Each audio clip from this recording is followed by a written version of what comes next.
E outra conversa importante hoje é para compreender a história que você está escrevendo, que eu estou escrevendo, a respeito das nossas carreiras. Eu vou conversar com o Sérgio Davi, que é psicólogo e especialista em comportamento humano, e a gente fala sobre esse assunto. Já começo te fazendo uma pergunta, independente se você vive um momento que está procurando uma recolocação, quer voltar ao mercado de trabalho ou está trabalhando, mas quer mudar a sua área de atuação, você já parou para pensar o que os seus colegas de trabalho, as pessoas que trabalharam com você, falariam a seu respeito? E o que você falaria sobre você como profissional? A gente esclarece dúvidas sobre este assunto, então, daqui a pouquinho. Lembrando que o programa está de volta e o nosso assunto agora é a respeito da história que você está escrevendo na sua carreira com o Sérgio Davi, que é psicólogo especialista em comportamento humano. Tudo bem, doutor? Boa tarde. Ótimo. Prazer recebê-lo aqui, viu? Muito obrigado pelo convite. Que assunto importante, doutora. A gente sabe que vive um momento no nosso país com muitas pessoas desempregadas, muitas pessoas procurando uma recolocação e pessoas que às vezes estão insatisfeitas no seu trabalho, mas pensam, a situação do mercado está tão complicada que eu nem tenho o que fazer agora. Mas será que a gente tem tempo para parar e analisar e se autoanalisar dentro da carreira? O que o senhor percebe, doutor?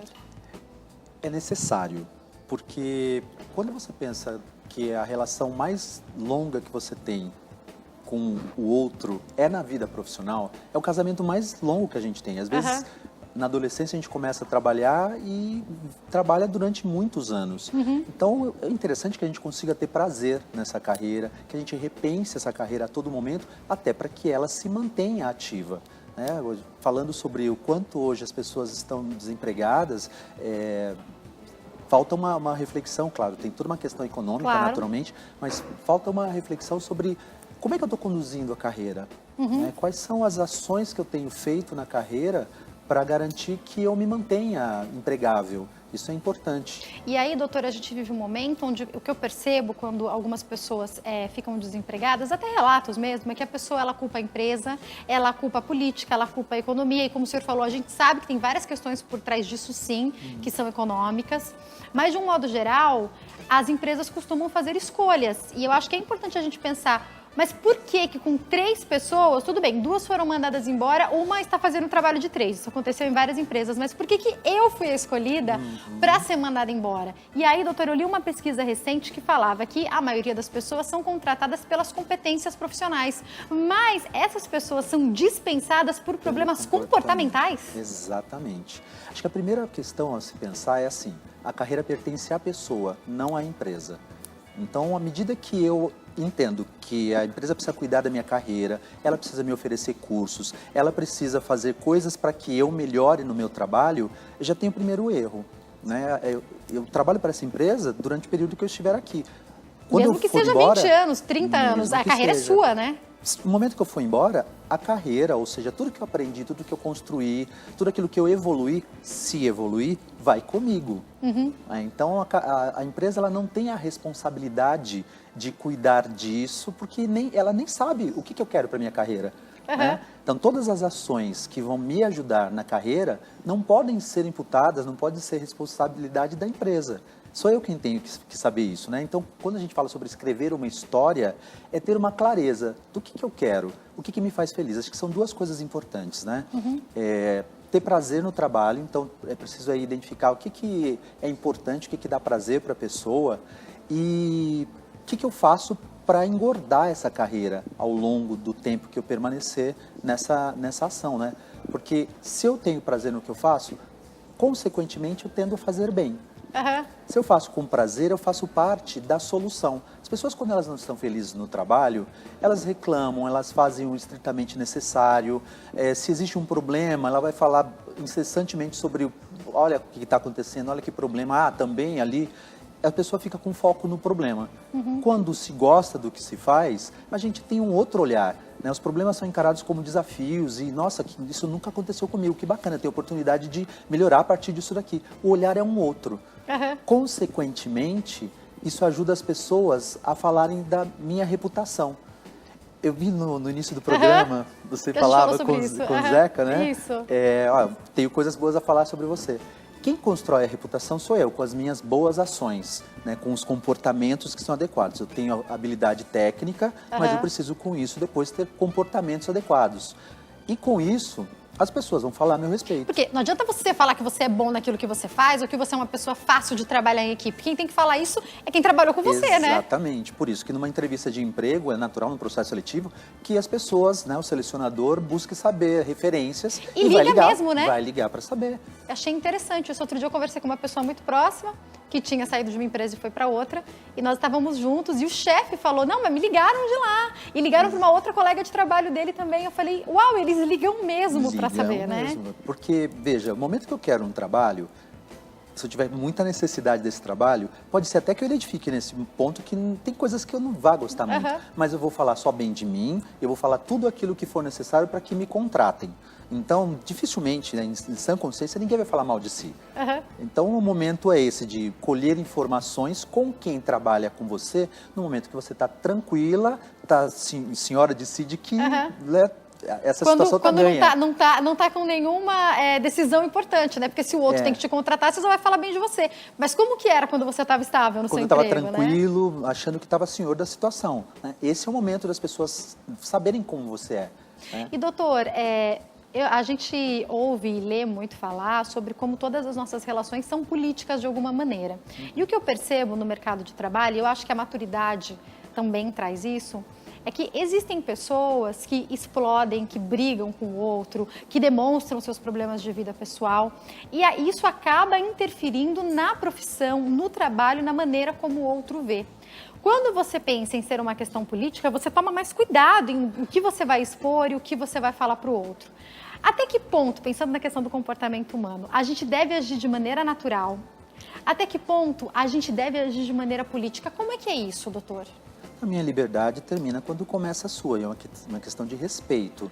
Eu posso não estar bem hoje, a gente não está bem todos os dias, mas não estar bem não me confere o direito de tratar você mal.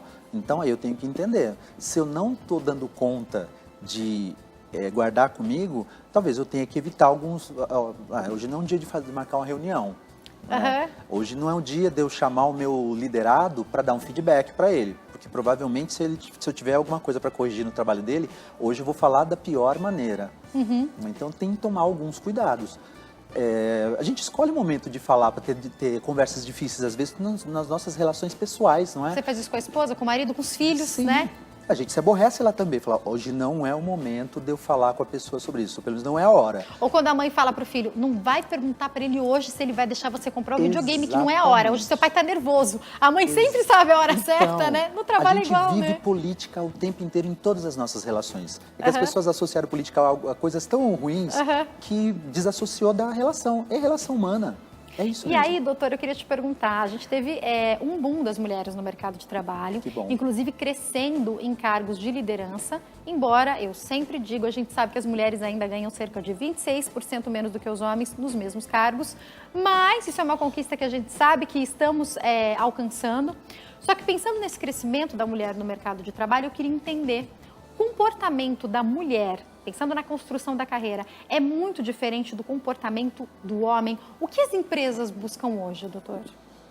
O comportamento, ele difere, tem algumas coisas que interferem. Por exemplo, isso independente do sexo, a questão do indivíduo, né? Se ela entende que ela é dona da carreira dela, né? Isso já determina que ela vai tomar ações pensando neste foco.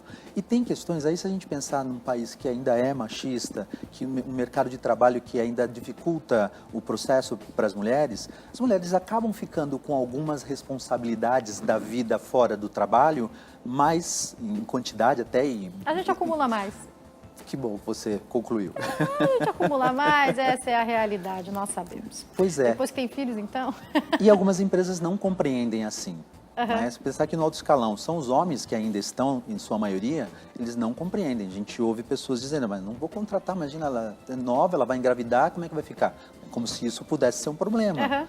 Então tem um quanto que é o como eu encaro, né, como a mulher encara a própria carreira, se ela entende que a carreira é dela, e outro é o que o mercado em que ela se inseriu, como é que aquele mercado a vê. Bom, eu trabalho com recursos humanos, então eu trabalho num ambiente eminentemente feminino. Sempre tive gestoras mulheres, acho que uma ou duas vezes eu tive um gestor homem. Então esse é um ambiente feminino. Mas eu tenho amigas que são engenheiras, Né? Atuantes em qualquer profissão, né? Exatamente. Então, dependendo do segmento em que você estiver, vale fazer uma análise, fazer um diagnóstico de onde é que você está se inserindo, quais são as ações que são esperadas, para você poder decidir se eu estou disposto a pagar esse preço. E aí, doutor, essa crise que o mercado de trabalho vive trouxe alguns questionamentos. Pessoas que trabalhavam... A gente sabe que hoje esse conceito de carreira mudou um pouco, mas antigamente era comum a pessoa trabalhar 10, 20, 30 anos na mesma empresa. Exatamente. E eu percebi muitas pessoas, aí com mais de 30, mais de 40 e até mais de 50 anos, sendo mandada embora de uma empresa em que trabalharam a vida inteira, e aí que a pessoa fez? Ela ainda sai e fala, tá vendo? Eles não investiram em mim, agora eu não consigo outro emprego. E é aquilo que o senhor falou, quem não investiu em crescer na carreira ou em migrar de área que fosse, foi você. A carreira era nossa o tempo inteiro, né? Quem Sempre ficou 30 anos sem fazer um curso foi a pessoa, não foi a Exatamente. empresa, né? E isso é muito contraditório para a pessoa, muitas vezes, porque, veja, às vezes a pessoa é muito capacitada para realizar o trabalho naquela área, ela é dentro excelente daquela naquilo, empresa. Né?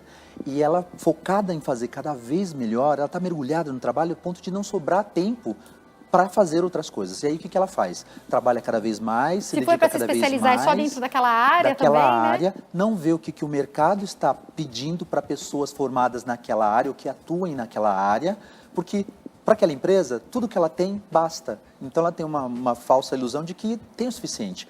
Como ela não se atualizou, porque não ficou olhando para o mercado, o momento que ela sai e ela senta num processo seletivo, aquelas entrevistas coletivas em que a gente tem contato com o que o outro está dizendo, ela percebe que, nossa, mas isso eu nunca ouvi falar. Não, mas, que palavra nossa, é essa? O que isso significa? Não sei falar inglês, não fiz pós-graduação. E é o mínimo que está se exigindo hoje em dia para qualquer profissão, né, doutor? Exatamente. Então, precisa estar focado no trabalho, sim. Às vezes a gente, como você mesma falou, a gente é fazendo um trabalho de 3. Essa é uma realidade do mercado em muitos setores, mas isso não pode tirar o meu foco do que está acontecendo à minha volta. Porque eu tenho a intenção de continuar aqui durante 1, 2 anos, não sei se a empresa tem. E aí, doutor, pensando nos que estão ingressando na carreira agora, até nos mais jovens, como preparar, como que é a construção de uma carreira? A gente sabe que algumas empresas, antes até se falava muito isso, olha, essa empresa tem plano de carreira, você consegue entrar e crescer, ter ascensão dentro dessa empresa. Tem empresas que não têm plano de carreira, mas ainda assim não significa que você não possa investir na sua carreira estando em uma mesma empresa, não é isso? Doutor, explica para nós. Uma coisa interessante para se fazer, porque no começo da vida profissional a gente tem muito poucos recursos. Eu costumo dizer que é muito cruel alguém com 17 anos ter que escolher a carreira que vai ter pelo resto da vida. A gente nem sabe o que é direito com 17 anos e tem que fazer essa escolha. Então eu brinco que no começo da carreira, a carreira que escolhe a gente, alguma, não necessariamente aquela que a gente vai abraçar. Mas no momento que eu entender o que eu quero, por exemplo, eu escolhi uma formação, estou seguindo nesse caminho, deixa eu conversar com mais seriedade com os meus professores, aqueles que estão no mercado, qual é a trajetória que eles seguiram, o que eles recomendam, para que mesmo que na empresa em que eu esteja não haja espaço para o meu crescimento, eu sei, olha, aqui então tem esses 3 itens que eu preciso muito saber aprender porque é importante para a carreira. Depois eu vou procurar outra coisa, vou procurar um curso. É traçar com a ajuda de quem consegue te falar sobre quais são os melhores caminhos. Pode ser que eu ainda não tenha condição de escolher os meus caminhos, os mais apropriados para mim, mas à medida que as pessoas que têm contato comigo... Os mentores mesmo, né? Os mentores, que veem que habilidades eu tenho, né, que propensão para me desenvolver melhor em que área... É ouvir as pessoas, né? Ouvir os mais velhos. Olha, a gente ouve isso há bastante tanto tempo, né? Exatamente. E isso nunca fica fora de moda, né, doutor? Nunca fica fora de moda. E aí, pensando nisso, o senhor falou algo que é muito interessante. Eu estava conversando outro dia com uma mãe e a filha fez direito e ela queria muito fazer isso. Mas agora que ela chegou no último ano e ela começou a atuar, ela falou... Não é nada disso que eu queria, vi um monte de coisa errada, não gostei, quero fazer outra coisa. A mãe dela falou, bonitinha, agora vai terminar porque falta pouco, já fez 4 anos e meio. Agora que falta 1 ano não vai terminar. E tentando explicar para a filha que tudo que ela aprender, mesmo que amanhã ela troque de profissão, é válido. Então, doutora, acho que é até um alerta, uma dica para os jovens. Ainda se você está no comecinho e quer parar, quer mudar, mas se você já fez quase o curso inteiro, muitas vezes vale a pena terminar, porque o que você aprendeu, o conhecimento, ninguém tira de você, né, doutora? Exatamente. Existem algumas áreas, de repente, ela pode não ter entendido ainda que área, outra área ela quer. Talvez esse seja o problema, né? Mas continua, termina. É possível que para conseguir uma oportunidade que ela depois ache interessante, ela precisa ter alguma formação superior. E o direito vai valer a pena ter feito. Então, como eu falei, é cruel ter que escolher. E a gente pode mudar de ideia no meio do caminho. Ok, está fazendo? Conclua. Depois você faz outra faculdade. Vai ser interessante, esse conhecimento não vai ser perdido. E minimamente você vai utilizar para conseguir oportunidades que exijam de você a graduação, que hoje é básico. Você não consegue mais nada que lhe remunere adequadamente. Nada, se não tiver pelo menos uma faculdade. É Exatamente. Verdade. Agora, doutor, a gente tem ouvido falar muito sobre questões de inteligência emocional, de comportamento no mercado de trabalho, comportamento com o outro. Pensando até em entrevistas de emprego, em pessoas que estão começando um novo emprego, recolocação no mercado de trabalho.